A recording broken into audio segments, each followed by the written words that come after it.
Hello and welcome to Lake, a show about our beautiful city of Bellevue. I'm your host, Robin Steele. On today's show, we're featuring highlights from this year's State of the City address, a preview of a new bike lane project, and look at how you can help shape land use regulations for shelters in Bellevue, and some fun summer day camps. We're coming to you today from Kelsey Creek Farm Park, where signs of spring are everywhere, including these adorable baby goats. We start with a look at Bellevue's tomorrow with highlights from the State of the City address by Mayor John Chelmanak and Deputy Mayor Lynn Robinson. If you look at the entire vision, you will see that it's about choice. That we want the residents and the businesses of Bellevue to always have enough choices so that they can grow exactly the way that they want to grow. Great places in Bellevue have always meant great parks. That's why we are a city in a park. And the next great one is the expansion of Maidenbower Bay Park, and that is underway right now. Maidenbower Bay Park and its expansion was a vision that was launched more than 30 years ago. It's one of those that people say, you just can't get it done. Well, we're getting it done. It takes a long time. And the lesson is, and I think this is the lesson about Bellevue, think big, think long-term, stay with it, and get it done. We also need to make sure that Bellevue is a place where you can be born here, you can get a great education here, you can get your first job here, your first apartment, and your first house. That is, in my mind, one of the great challenges that we face in terms of providing housing that is attainable. I think we have a very strong and thoughtful council right now.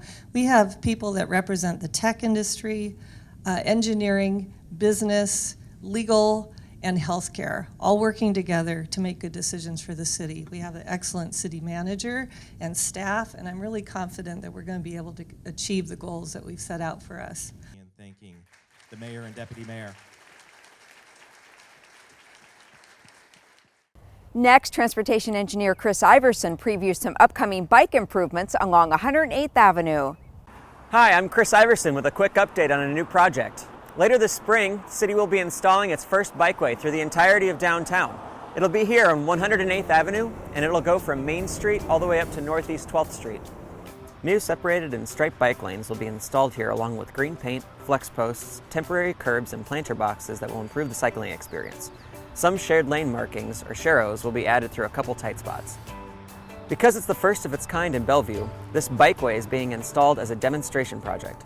That means we'll be closely monitoring the street after installation, and we might make quick adjustments to the layout as time goes on. In addition, other recent and upcoming projects will help connect bikers from the trails along Interstate 90 and Highway 520 to downtown. Find out more about the bikeway on our project website, and we hope to see you on 108th Avenue this summer. At a recent community meeting, Deputy City Manager Kate Behrens and Code and Policy Director Carol Helland shared how residents can help shape land use regulations to help provide a permanent shelter for those in need. Tonight's event is part of an ongoing conversation we've been engaged in with the community around homelessness and homelessness on the east side for the past couple years. This is a challenge that our community faces, and the council has now taken the opportunity to talk about what are the land use code regulations that are needed to allow a homeless shelter facility to operate successfully in the city of Bellevue. The Bellevue Land Use Code guides development in Bellevue, so it ensures that Bellevue's development reflects the values of its community.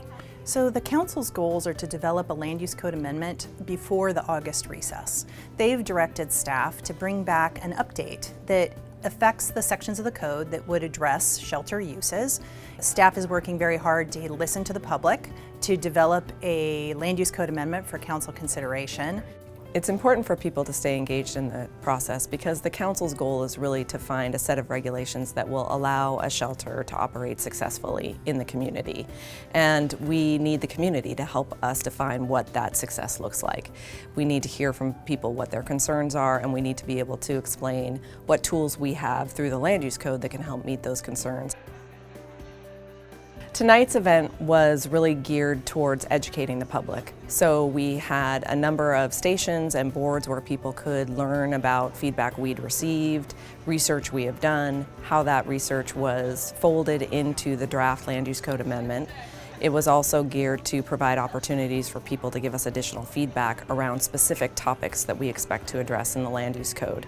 And finally, we had one of our general education opportunities about a survey that we performed and what we learned from the survey. What are the important ingredients for a shelter to be successful in this city? You know, we've heard that good neighbor agreements are something that we need. We've heard that codes of conduct are important to people. We've heard that there are, in reviewing other shelters elsewhere, there are best practices about separating elevators in a shelter from an elevator in supportive housing that maybe occupy the same building. So we'll be taking all of that information and drafting a code that reflects the feedback that we've heard and the research we've done.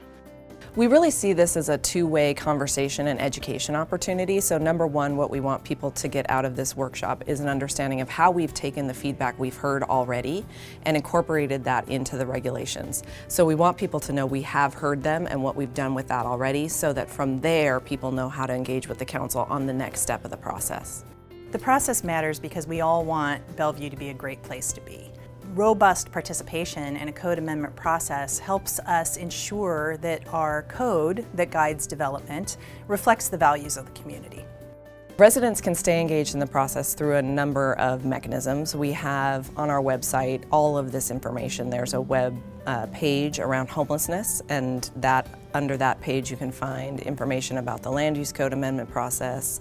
There's staff contact information. We are always available to answer questions by email, sit down face-to-face with folks, and then there will be a council engagement schedule that will also be published on the website. An email address is available for any comments that people want to send throughout the duration of the project, and that is shelterluca, shelter L-U-C-A, at bellevuewa.gov. Next, here are some fun summer day camp opportunities for children and teens.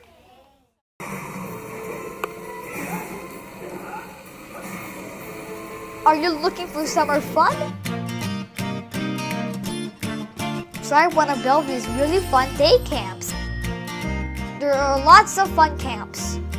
Sport camps, theater camps, Kelsey Creek Farm camps, adventure camps for kids and teens, art camps, even skateboarding, and rock climbing. Find out more and sign up for a great summer day camp today. Now here's a look at some great upcoming events. Now through May 12th, see The Wizard of Oz at the Bellevue Youth Theater. Tickets are $10 to $12. For tickets and more information, email byt@bellevuewa.gov or call 425-452-7155. On Sunday, May 13th from 10 a.m. to 4 p.m., celebrate Mother's Day at the Bellevue Botanical Garden.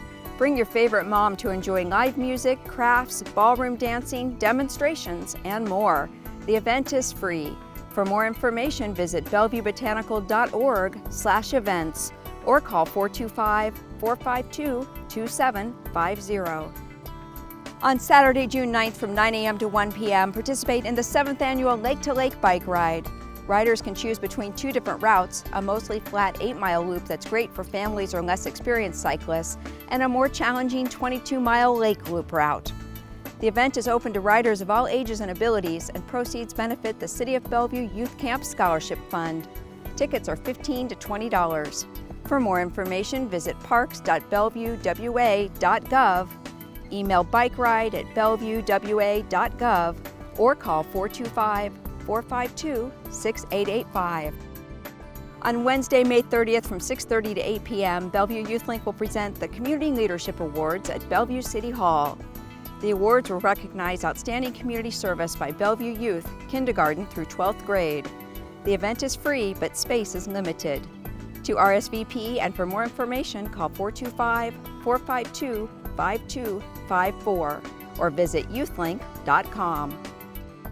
Finally, summer's almost here and the water spray playgrounds will be open daily May 25th through September 3rd at Bellevue Downtown Park and Crossroads Park.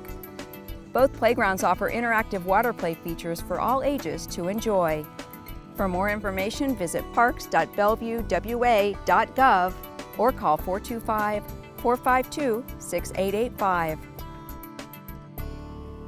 We hope you enjoyed our show today featuring some of the reasons Bellevue is the city where you want to be. If you have feedback or questions for us, please email us anytime at btv@bellevuewa.gov. Also be sure to subscribe to our YouTube channel to keep up with our latest video content. I'm Robin Steele. Thanks for watching Lake to Lake.